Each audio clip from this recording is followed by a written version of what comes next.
அரசு சட்டக் கல்லூரிகளில் பேராசிரியர் உள்ளிட்ட பணியிடங்களை நிரப்ப முடியாவிட்டால் கல்லூரிகளை மூடிவிடலாம்.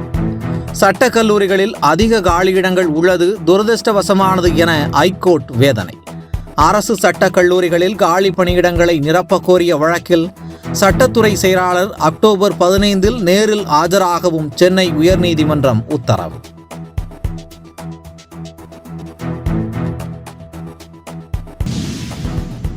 உளுந்தூர்பேட்டையில் விசிக தலைவர் திருமாவளவன் தலைமையில் நடைபெறும் மது ஒழிப்பு மாநாட்டில் திமுக உள்ளிட்ட கூட்டணி கட்சிகள் பங்கேற்பு.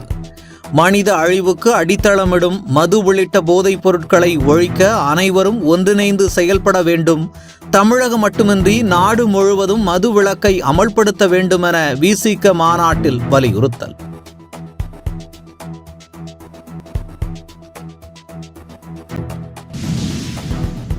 விக்கிரவாண்டியில் அக்டோபர் 27 நடைபெறவுள்ள முதல் மாநில மாநாட்டிற்கு மாவட்டந்தோறும் ஒவ்வொரு குழுவிற்கு 100 முதல் 150 பேர் வரை நியமிக்க உத்தரவு.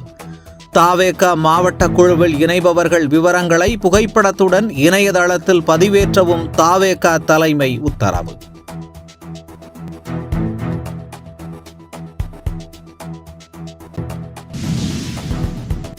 கிண்டி காந்தி மண்டபத்தில் ஆளுநர் மரியாதை செலுத்திய பின்தான் மற்றவர்களுக்கு அனுமதி என காவல்துறை அனுமதி மறுத்ததால் காலை வேளையில் காந்தி சிலைக்கு மரியாதை செலுத்த இயலவில்லை.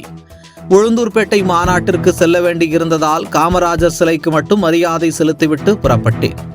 காந்தி சிலைக்கு மரியாதை செலுத்தாமல் திருமாவளவன் திரும்பினார் என தமிழிசை விமர்சித்திருந்த நிலையில் விசிக தலைவர் திருமாவளவன் விளக்கம்.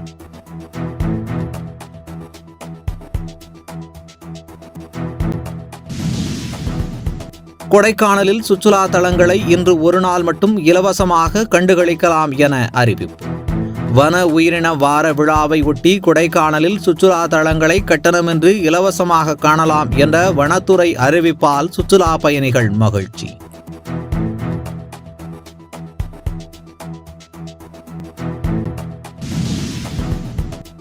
கடந்த தேர்தலில் அதிமுக 15% வாக்குகளை இழந்துள்ளது. பாஜகவுக்கு 18% வாக்குகள் அதிகம் கிடைத்துள்ளது. 2026 தேர்தல் மாற்றத்தை கொண்டுவரும் என பாஜக ஒருங்கிணைப்பு குழு தலைவர் எச். ராஜா நம்பிக்கை.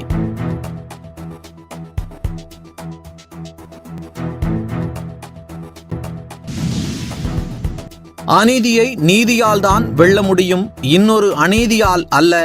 அநியாயம் நடக்கும்போது போலீஸ் அமைதியாக இருப்பதை விட அதிகாரத்தை கையில் எடுப்பதில் தப்பில்லை. காவல் அதிகாரி கெட்டப்பில் அனல் பறக்கும் வசனங்களுடன் வெளியானது ரஜினியின் வேட்டையன் திரைப்படத்தின் ட்ரெய்லர்.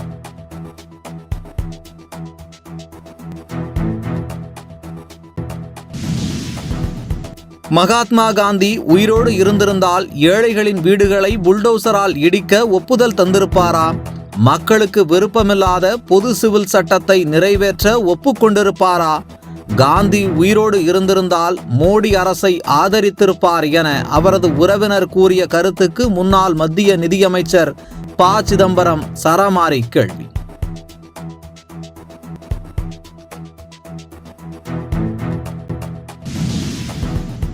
தமிழ்நாடு உட்பட பீகார் மக்கள் எங்கெல்லாம் வசிக்கிறார்களோ அங்கெல்லாம் நம் குரல் ஓங்கி ஒலிக்க வேண்டும். காந்தி ஜெயந்தியை ஒட்டி தனது ஜன்சுராஜ் கட்சியை தொடங்கி வைத்த பிரபல அரசியல் ஆலோசகர் பிரசாந்த் கிஷோர் சூலூரை.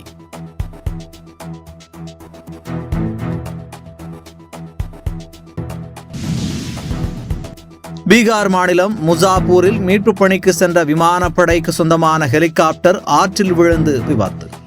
விபத்துக்குள்ளான ஹெலிகாப்டரில் பயணித்த 3 அதிர்ஷ்டவசமாக உயிர் தப்பினர். இயந்திர கோளாறால் ஆற்றில் விழுந்து விபத்துக்குள்ளான விமானத்தில் இருந்த நிவாரணப் பொருட்களை படகு மூலம் அள்ளிச் சென்ற மக்கள்.